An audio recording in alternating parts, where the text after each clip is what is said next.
Hello friends, स्वागत आहे तुमचं आपल्या नवीन व्हिडिओमध्ये। या व्हिडिओमध्ये आपण आत्ताच MPSC कंबाईन गट क संदर्भात एक शुद्धीपत्रक आलेले आहे ते बघणार आहोत। तर बघा, आत्ताच एक शुद्धीपत्रक आलेले आहे, त्यामध्ये कंबाईन गट कच्या काही जागा वाढवण्यात आलेल्या आहे आणि या कारणामुळेच MPSC कंबाईन गट कचा निकाल हा डिले होत होता।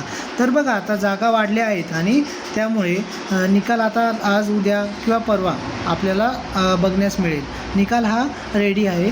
तर बघा, विषय बेली लिपिक गट क नगरपाल शिरीप मुंबई या संवर्गाच्या भरती प्रक्रियेसंदर्भात संदर्भ शासनपत्र विधी व न्याय विभाग क्रमांक याचिका 1825 प्रकरण 138 का 9 दिनांक 28 एप्रिल 2026 आयोगाची महाराष्ट्र गट क सेवा संयुक्त परीक्षा योजना दिनांक 9 ऑक्टोबर 2024 महाराष्ट्र गट क सेवा संयुक्त पूर्व परीक्षा 2025 जाहिरात क्रमांक 124/2025 संदर्भात शुद्धीपत्रक दिनांक 25 मार्च 2026। तर बघा, शासनाच्या विधी व न्याय विभागाकडून प्राप्त मागणीनुसार आयोगामार्फत बेलीफ आणि लिपिक गट क नगरपाल शिरीप मुंबई या संवर्गातील 3 पदांचा समावेश संदर्भ क्रमांक 3 येथील शुद्धीपत्रिकानुसार महाराष्ट्र गट क सेवा संयुक्त पूर्व परीक्षा 2025च्या जाहिरातीमध्ये समावेश करण्यात आला। म्हणजे ज्या 3 नगरपालच्या जागा आहेत, गट कच्या नगरपालच्या, मुंबई नगरपालच्या ज्या जागा आहेत त्या वाढवण्यात आलेल्या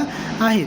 तथापि संदर्भ क्रमांक 1 येथील शासनाच्या पत्रान्वये प्रस्तुत संवर्गाच्या पदभरती संदर्भात माननीय उच्च न्यायालय मुंबई येथे याचिका दाखल असून सदर याचिकेची सुनवाई दरम्यान दिलेल्या निर्देशानुसार बेलीफ लिपिक या संवर्गाची स्वतंत्र भरती प्रक्रिया राबवण्याची तसेच सदर संवर्गाच्या 3 मागणीपत्र रद्द समजण्याबाबत शासनाने आयोगास विनंती केलेली आहे।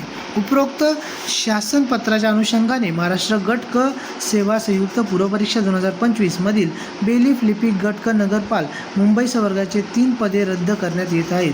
प्रस्तुत संवर्गाची स्वतंत्र भरती करण्याकरता महाराष्ट्र गट क सेवा संयुक्त परीक्षा संवर्ग वगळण्याच्या आवश्यकता ती सुधारणा करून संवर्गाची स्वतंत्र भरती प्रक्रिया प्रसिद्धीपत्रक लवकरच आयोगाच्या संकेतस्थळावर प्रसिद्ध करण्यात येईल।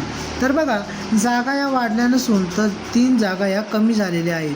त्याच्यासाठी एक स्वतंत्र परीक्षा राबवण्यात येणार आहे आणि त्या 3 जागा या कंबाईन गट क मधून वगळण्यात आलेल्या आहे आणि त्याच्यासाठी MPSC ही स्वतंत्र जाहिरात काढून जाहिरात घेणार आहे। म्हणजे 3 जागेने काही फारसा फरक पडत नाही, त्या कमी झालेल्या आहे, कंबाईनच्या परीक्षेमधून वाढल्या नसून त्या कमी झालेल्या आहेत। तर बघा, या कारणामुळे कंबाईन गट कचा जो निकाल आहे तो डिले होत होता। तर आता बघा, या प्रसिद्धी पत्रकानंतर आता 1 2 ते 3 दिवसात आपल्याला निकाल येणे अपेक्षित आहे।